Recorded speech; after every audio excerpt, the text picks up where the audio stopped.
Ouais, bonjour les amis, alors on va retrouver l'évangile de Luc, toujours au chapitre 24, les versets 35 à 48, c'est la suite du passage d'hier sur nos pèlerins d'Emmaüs.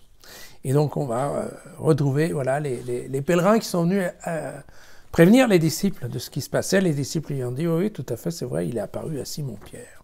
Donc je reprends le texte, et eux racontèrent ce qui s'était passé sur la route et comment ils avaient reconnu à la fraction du pain. Comme il parlait ainsi, Jésus fut présent au milieu d'eux et il leur dit « La paix soit avec vous ». Alors, effrayés, remplis de crainte, ils pensaient voir un esprit. Et il leur dit « Mais quel est ce trouble et pourquoi ces objections s'élèvent-elles dans vos cœurs? Regardez mes mains, regardez mes pieds, c'est bien moi.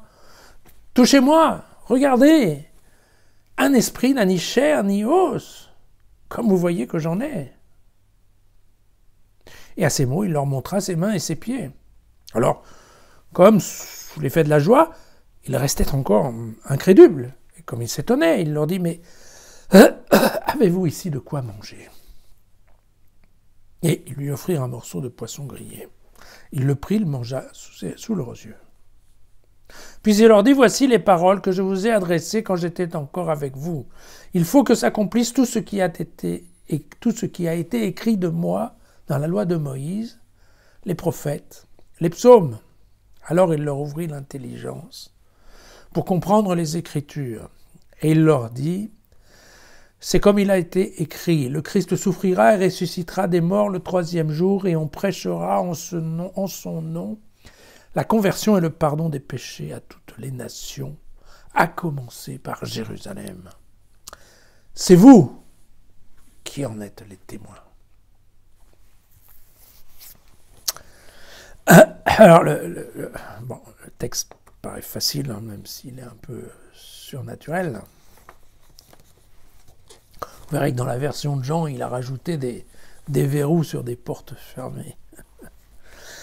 Parce que bien entendu, c'est une apparition de type angélique, n'est-ce pas? La façon dont les anges passent les murs et les portes. Voilà. Murailles. Et puis, bien entendu, le travail de Luc va être de transformer cette arrivée angélique en une prestation du ressuscité touchable, on va dire. Hein. Voilà. Il faut savoir que dans la culture de l'époque, d'abord, cette histoire de revenant d'esprit existait. Existait d'ailleurs, les Juifs à l'époque avaient interdit ce qu'on appelle la nécromancie, c'est-à-dire en fait la divination que l'on peut faire en appelant les morts, d'accord, tout ce qui a à voir avec donc un peu le surnaturel de la mort.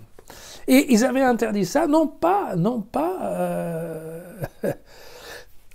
parce qu'ils ne croyaient qu'il n'y avait pas de revenants, non.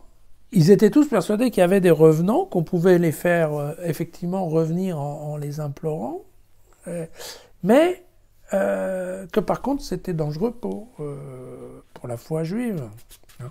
Et donc c'est pour ça qu'ils avaient interdit ça. Et donc vous comprenez que là les disciples, non seulement ils sont un peu effrayés de se retrouver en présence d'un fantôme, mais en plus de ça, ils ont peur parce que c'est interdit.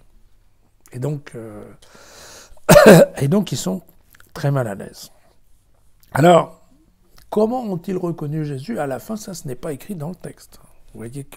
Alors, c'était un peu pareil avec les témoins, les pèlerins d'Emmaüs qui sont là, je vous le rappelle. Hein. On ne se souvient pas si les pèlerins d'Emmaüs, on dit que c'est la façon dont il a rompu le pain. Ouais. Alors, est-ce que c'est les témoins d'Emmaüs qui ont dit aux autres « Ah, c'est Jésus, c'est Jésus » ? On ne sait pas.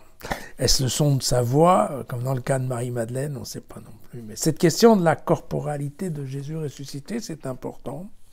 Et c'est important, surtout pour Luc. Pourquoi? Parce que vous avez, à l'époque, il y a quand même deux cultures qui s'affrontent. La culture juive, qui est l'unité du corps et de l'esprit. Hein, la création est un et unique. Et puis, vous avez la dualité grecque, évidemment Luc y est sensible, dans laquelle il y a bien un esprit qui habite un corps. Bon. Et évidemment, dès qu'on parle de résurrection, c'est un peu compliqué. Pourquoi? Parce que Bah, éventuellement, ça choque pas tellement les Grecs de penser que l'esprit a pris un autre corps.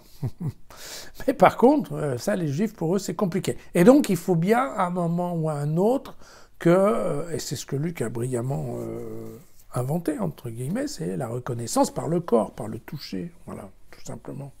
Hein. Donc, non seulement ça va être le regard des plaies, qui va permettre de reconnaître, mais aussi le toucher qui va éviter un quelconque malentendu, en fait. Hein, preuve supplémentaire. Voilà. Savoir qu'à l'époque, c'est pareil, quand nous on parle des anges, ça nous fait un peu, pas dire rigoler, mais enfin bon quand même. Et à l'époque, les anges, ça faisait vraiment partie de la culture des gens. D'ailleurs, il y a eu des tas de textes qui ont été écrits, par exemple, sur la digestion des anges, parce que, je ne sais pas si vous vous souvenez, mais pour ceux qui ont lu la Genèse avec moi, il y a un moment où, en effet, Sarah et Abraham voient passer 3 visiteurs, 3 anges, en fait, et ils les retiennent à manger. Et donc, on s'est posé la question de « Ah, mais comment un ange peut-il bien digérer ?»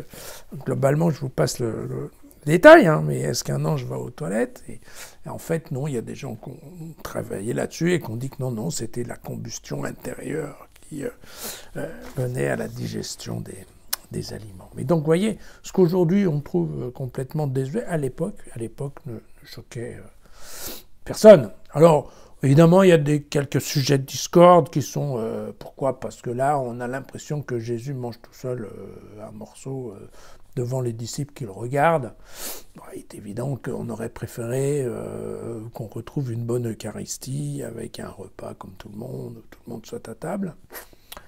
Mais il s'avère que non, là, probablement, Luc a surtout mis en place cette mendication, comme on dit, le fait de mastiquer, pour bien montrer que non seulement c'est un corps qu'on peut voir et qu'on peut toucher, mais qu'en plus,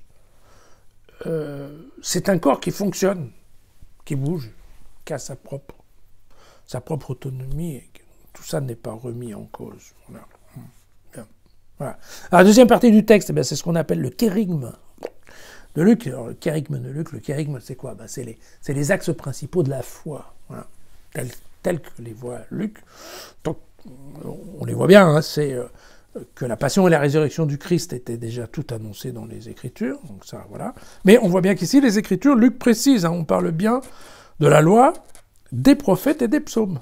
Vous savez que ça, c'était quand même un peu le problème, c'est que les pharisiens, ils lisaient tout, mais ils ne comprenaient pas grand-chose, mais rappelez-vous qu'il y a, entre autres, les Sadducéens qui, eux, ne gardent que la loi, ou les Samaritains. D'accord ? Donc, effectivement, ça, c'est important.